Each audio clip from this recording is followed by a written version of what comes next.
What do I think of Arizona? Yeah, you going to move here someday? No, I'm not going to move to Arizona. So where do you live? I live in Banida, Idaho. So tell me about Banida. Because I sure know you love it. I love it because it's all I know. Why is that? Why is it so special for you? Why is Banida special? Because my grandma and grandpa were there, and my mom and dad were there, and we enjoyed it there. So that's probably why it's special. It's beautiful. The mountains are there. It is pretty. It's a pretty spot. I've always liked visiting it there. Yeah, so it's a nice spot. There are easier places to farm in the world, but it's a pretty. So you farm? I do farm. Good. What kind of stuff do you farm? We raise wheat, safflower, alfalfa seed. Good. And they took their time to come and visit me right before they get in. Oh yes, right? Yeah, it's good so, because things are slow at home right now. So a little bit warmer here, isn't it? It is much warmer here. Yeah. Although it has been a very mild winter at home this year. Has it? Yeah. You can have enough water for all the crops? We'll be fine. That's good. Well, or we won't. One of the two. Cool. Well, this podcast is all about, we call it Lulo Threads. So it's how we all look upward. Which threads? Lulo Threads. So Lulo Threads. It's an acronym for look upward and look outward. Okay. And so I would love to just say, maybe talk a little bit about your journey of just how you have done some of that, just some of the people you've met, just what you've gained in terms of looking upward, what you've gained in terms of if you've looked outward at others.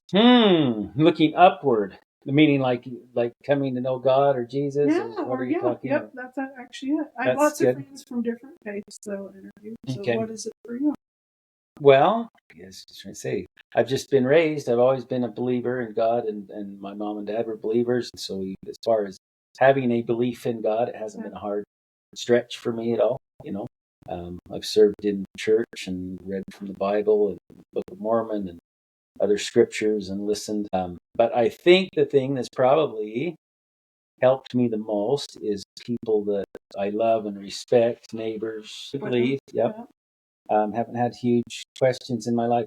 I think part of that, like I say, is I had a good relationship with my parents, and I've grown up in the same community my whole life and have people that I really look up to, grandparents and neighbors and friends, great aunts and uncles. Everybody's related in Banida. Not everyone, but many. In some way, you probably are. Yeah. Why do you said you looked up to them? So what makes you look up to somebody? Oh, they're such good people, and they like me, and I like them, and they live their lives in a way that I wanted to be more like them, and so. And they were all believers in God and Jesus Christ that taught me things in different moments of my life, and whatever. Not often in a sit-down formal deal, but just living with them. And so, you see how they live their life and you think, they're good people. That makes me feel good. I want to make other people feel good. You grew up next door to your grandparents, right? Because they were in the house you live in. Grandma and Grandpa were older, though. So my grandma passed away in 1976 when I was 8 years old. And so I didn't know Grandma extremely well, although I grew up with her stories. That was part of our culture. We tell stories about Grandma Goldie. And then Grandpa Joe died in 1985. So I grew up with Grandpa Joe, but he was old, and old and slow. Wasn't top of his game. No, he was so pleasant. He didn't wear a fedora. Well, he did in his younger years. As he got older, style wasn't there. He would often wear a hat to church. He was a Ford man. You should have your hat and have you put it on, because you're a hat guy, right? But he had a Ford ball cap that he would wear to church, and he would tell people, "You can't get that at the Chevy store," he says. Anyway, he was a Ford. He was a Ford man. Oh, you're either born a Ford man, a Chevy man, a few Dodge man. I haven't. So what are you? Well, he'd probably not be quite as. I'm not as orthodox. I can drive about any kind and be fine. So I actually drive a Honda today. Foreign cars. Holy cow! Yeah. Yeah, he wouldn't be happy with you, would he? Well, he's okay. Anyway, at the time, there was quite a difference between a domestic and a foreign car, and I think foreign cars have often surpassed our domestic cars. So. Honda's Japanese, right? Yes, Honda. And did you spend some time in Japan? Yes, I served a 2-year mission in Japan, Sendai, Japan, which is the north part of the main island, north of Tokyo. So what did that do for you in this upward and outward journey? Oh, it was a good experience, especially meeting the people in Japan. They all have black hair. I've only been in the airport ever. Oh no! Everybody there has black hair, and at the time I was considerably taller, than most people that I would come in contact with. They were fairly short statured, and so blonde hair and being tall really stuck out, there. But in that part of Japan, it was a little more rural. There were a lot of people, but it wasn't like the metropolis of Tokyo, where you have gaijins, is what they call you, foreigner, over there, gaijin, like a gringo. Okay, so you were a gaijin. I was a gaijin. And the kids would see, and the only gaijins they'd seen had been on TV, so you were kind of like a celebrity. Star? Yeah, a little bit. You stuck out. Stuck out. Yeah, definitely stuck out. You now have gray hair. Yeah, I have gray hair. It's not so what's giving this one those gray hairs? Wisdom. That's giving me all my gray hairs. I have 5 boys. That's contributed for sure. They've done some good things. But, as people grow up and make decisions that you wouldn't make, sometimes you think, well, that gives you gray hairs, but it's their game too. It's good. That's what God made it. It's not my game. You're just there. Did you have to learn that? Oh yeah. That came on you. Being in control is it's an illusion that we live under, especially when we're young. When you get older, there's a lot more out of my control than there is within control.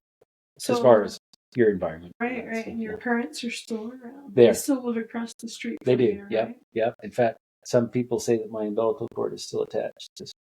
Mama takes good care of me. Does she feed you? Oh, well, only when Joy leaves. If Joy goes somewhere, then mom takes care of me. Oh, my poor baby. Joy's left on another trip. I sure like your mom. She's sure been a light for me. I haven't been around her a lot. I was going to say, speaking family, marrying into the Turpin family, that your folks are wonderful people, or people that I really look up to, and things. I don't just certain things growing up and with them, You were our first Marion. Yeah, right. And I remember meeting you for the first time. I think we have it on video. Have you seen that video? Yes, I have seen that video. And I thought how excited everyone was. Clendon was coming. It was fun, and 2 large families. I come from 8.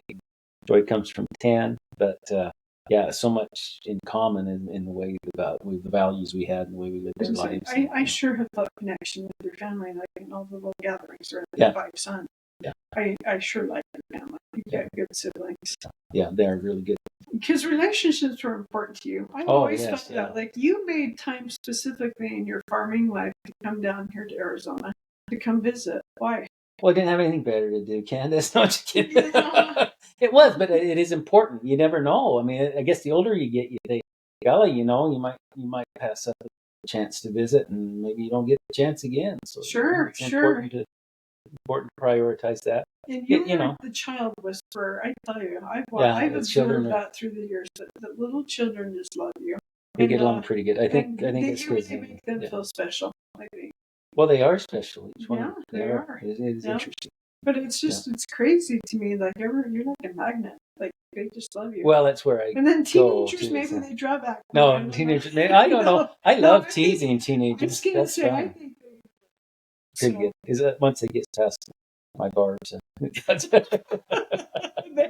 Yeah, they're pretty good. So think on this.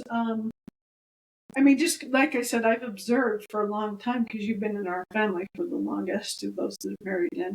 And I've just always observed that you've always made effort. Maybe that's the thing. To make sure that you make the time. Because really, it's easy to say, hey, I don't have time. I'm not going to. I mean, you've always had to travel. Well, to most I have. And that's not like I've had plenty of times I've just sent Joy to, Oh, yeah. And you've been good to support her in that, right? Yeah. So, and it is important. She's a good gal. So why does it matter so much that you make these connections with family? Well, that's just the interesting thing. I read, if you read Stephen Covey's book, The 7 Habits or whatever. No, but I have enough people tell me about it. It was a really good. When I was in college, I do like to read books. And that was one I read when I was in college at the encouragement of one of my professors, John Walker. And anyway, I read that book, and I read that one, and Norman Vincent Peale's books, and anyway, there's a lot of different self-improvement type books that he kind of steered us toward.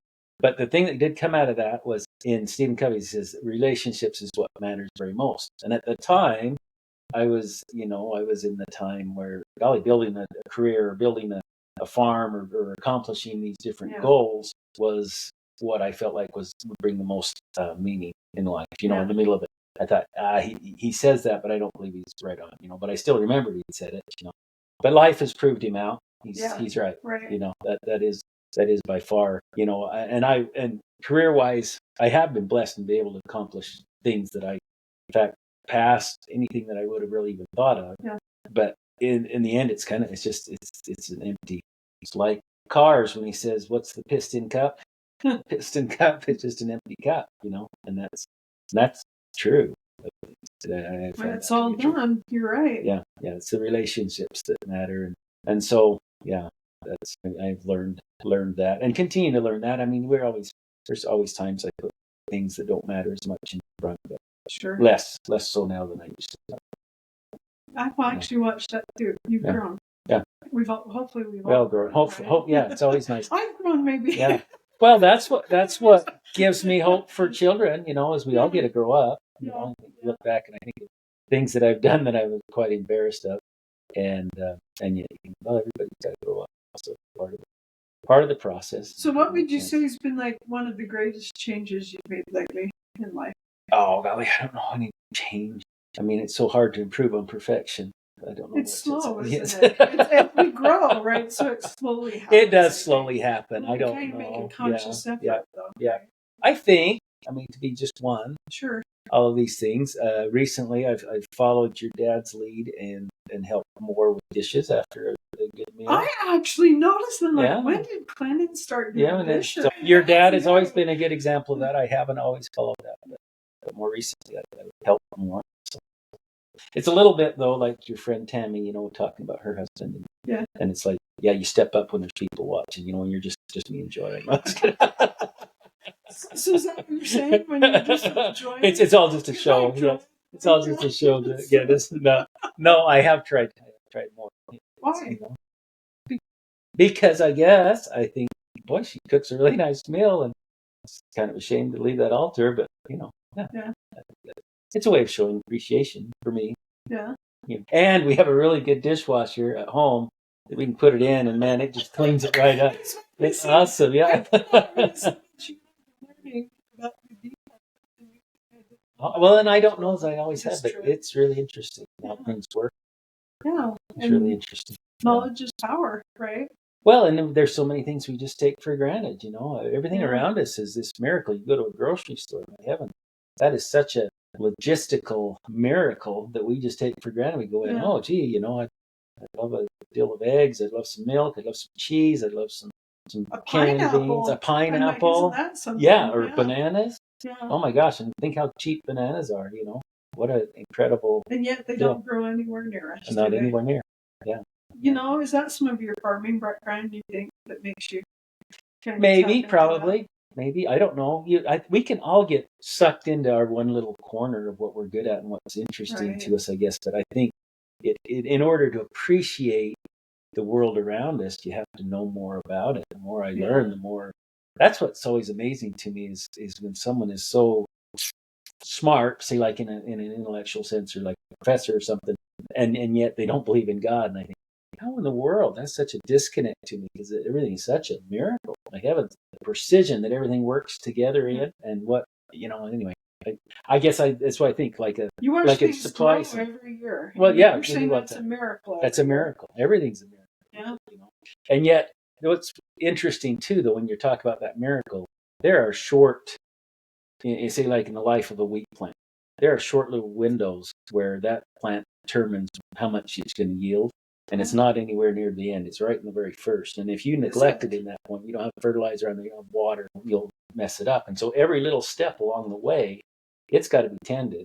We can't go on a nice. That's why you don't always make it to all the family stuff. But I mean, it's unforgiving, completely unforgiving. It just, if you're not playing with it, it'll just march on without you. And, so did I hear you say it's in the early stages of it? For wheat, as far as setting its potential. I think that's a lot. Maybe there's analogies with life. I don't know, children, as far as the potential is set early. But then start it right. Yeah, but so you set the potential early, but if you set it low early, It doesn't matter how much you put on later; it's not going to yield So what it what could have. So. I was going to say, that actually is an interesting thought. And I mean, there's lots of people that we all have different experiences in our early years, right? And yeah, it can be formative. It's been fun to watch you be a dad to your boys, because I thought, yeah, you started them pretty good, and I thought they've made choices. But well, then and yeah, like saying that I sometimes like to say, no one's going to make all the choices that you make anyway. You know what I mean? Well, you can't control it, and that's not. I mean, you can't control it. And there'd be things that I wish they had done maybe different, but there's so many things they've done. They're wonderful. Yeah. You know, and they're such good people. Well, they are who they are today because of decisions, what their experience has been. Yeah, right? and choices so, they've made. I mean, if we put it to how wheat grows, I mean, they maybe just pumped out in some different ways. Well, I do feel like, particularly for how was I going to say, particularly from the efforts of their good mother, their potential has been set high. They knew who they were. You know, they were taught what their relationship with God was. They knew the plan of salvation and what our reasons for being here on earth are. You know, and then you go along life's path. You know, and you choose to leave that or you choose not. But they had their potential was set high. You know what I'm saying? As far as they had a great start. It's interesting to me how people's stories go. You know, some people are born into a situation where they have all sorts of opportunities and through choices maybe don't end up as happy in life as they could be. But then you'll have other people that are planted in a real tough part of ground, you know what I mean? And yet through their choices can end up very happy and very successful. So what's made you the happiest in life? What makes me the happiest in life? Being grandpa's pretty happy. Why? Why is that? Oh, it's just because they're new babies, and it's a strange thing to explain until you experience it.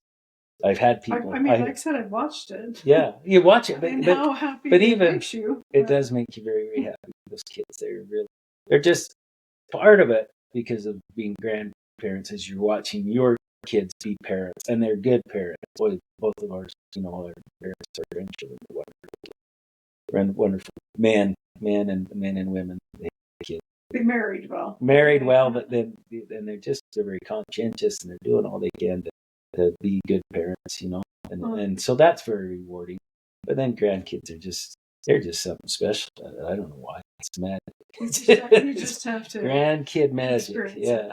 Well, and it is. I mean, although to be fair, I mean I do love my grandkids, and there is something very special about it. But I experience the same. Watching young kids, nieces and nephews, it's always been fun, you know. Watch them and tease them and watch their parents be good parents. Right. There's nothing more. I'll just say that. It sounds pretty big. Nothing more.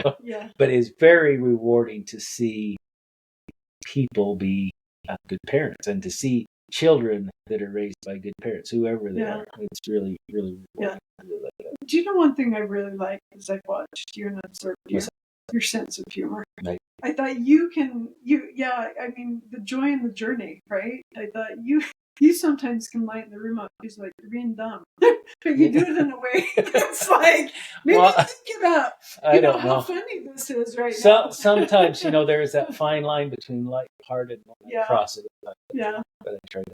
Well, and it is because I have offended people being too light-hearted. Have you? Yeah. Well, and see, for me, but they tend to get over it. I tend to be maybe a little more like, let's go hard or go home. So sometimes I very much appreciate it. Life is quite funny. Yeah. For me, it is at least. I think there's so. Well, and I think I'm funny. I like your laugh, and I thought it's been fun to. Yeah. I like they said, we watched Mike grow together, right? That was fun to hear you laugh through that. As I listen to him, it actually makes me think of you. I think just how he sees the world a little bit. Yeah. Well, part of like what appeals to me in Mike Grow is that it is he's enthralled, interested in what makes modern life possible for us. Just to look at and the people that do all of those tough jobs or whatever they are, and find fulfillment in that, in bringing that to people. You know, he's a good storyteller. I mean, we each has a very good radio voice. I like myself. I don't have. You don't have that. I'll listen to this and just cringe just a little bit. That's all good. Yeah, and that's actually good. That is good. Sometimes to see ourselves through a different lens, huh? So, well, is there anything else? So let's just say you were to talk to your grandchildren today. Like, just like, what's the one thing that you would say in life, just if you've learned about the Excuse me. that you'd want to share with them? Oh golly, it'd be hard to pull it right down to one. Being kind and courteous to others, and more interested in someone else other than yourself is probably a real key to being happy, I believe. And I think that's what maybe makes parenthood rewarding, is when you're interested in what they're doing over what you're doing a little bit. Good. Yeah. I don't know. More things that I remember. I like good. Well, I like what I call good music, and so lyrics from songs always stick with me more so than maybe even like the tune. Well, or like on scriptures or something, No, I can always hear the tune, but I don't know why it is. It sticks with me. But like so there's an old country singer called Don Williams.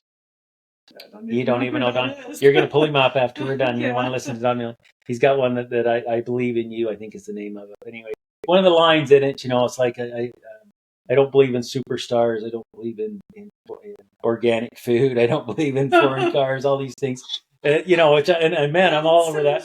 But the biggest thing he says, I do believe in babies. I believe in folks. And I think, man, visiting with old people, I really get quite a charge out of them too. Everyone's kind of got a story. It's interesting to hear a little bit what they want to do. As long as anyway.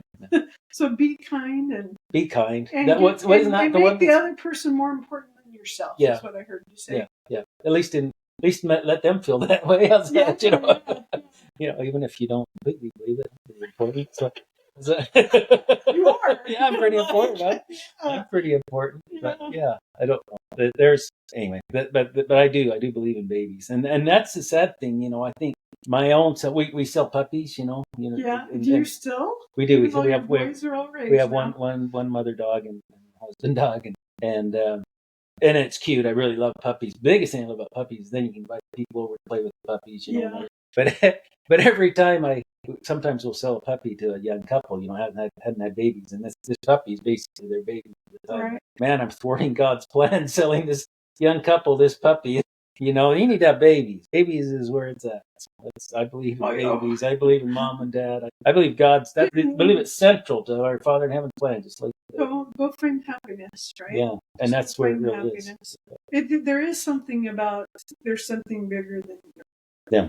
And when you actually get to grow, and let someone else experience it, right? Yeah, that's a good thing.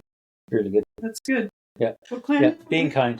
We sure like having you in our family. I hope you know that. That's really kind. You have been great to have around through the years, and we'll keep you. Keep laughing, keep being even if I won't cheer for BYU, oh my heavens, that was terrible. I will. I'll cheer for him.